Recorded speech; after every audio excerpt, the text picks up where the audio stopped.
بسم اللہ الرحمن الرحیم۔ معزز سامعین گرامی قدر، آپ کے سامنے رزق حلال فراہ پانے کے حوالے سے استغفار کے وظائف رکھے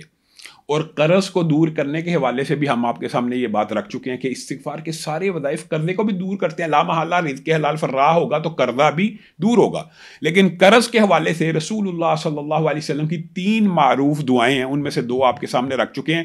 آج جو تیسری دعا آپ کے سامنے رکھنی ہے، یہ سیدہ فاطمہ رضی اللہ تعالیٰ عنہ کے حوالے سے معروف ہے کہ امام ترمذی اور امام حاکم نے حضرت ابو ہریرہ سے یہ روایت کی ہے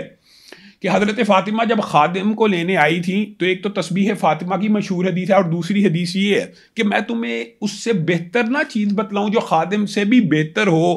تو ظاہر ہے ہر بندہ یہی چاہتا ہے کہ خادم سے بھی بہتر چیز ملے، تو ان کا بھی اس بات میں ہی جواب تھا۔ تو رسول اللہ صلی اللہ علیہ وسلم نے فرمایا کہ تم یہ پڑھا کرو: اللہم رب السماوات و رب العرش العظیم، ربنا و رب کل شیء، منزل التوراۃ والانجیل والقرآن، فالق الحب والنوى،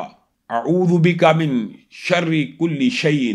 انت آخذ بناصیتہ، انت الاول فلیس قبلک شیء، وانت الآخر فلیس بعدک شیء، وانت الظاہر فلیس فوقک شیء، وانت الباطن فلیس دونک شیء، اقضی عنا الدین واغننا من الفقر۔ اس دعا میں جہاں قرض سے نجات ملے گی، وہیں پر ہر چیز کے شر سے بھی بچنے کا وظیفہ موجود ہے۔ علامہ ہشام الہی ظہیر آفیشیل چینل کو سبسکرائب کر لیں۔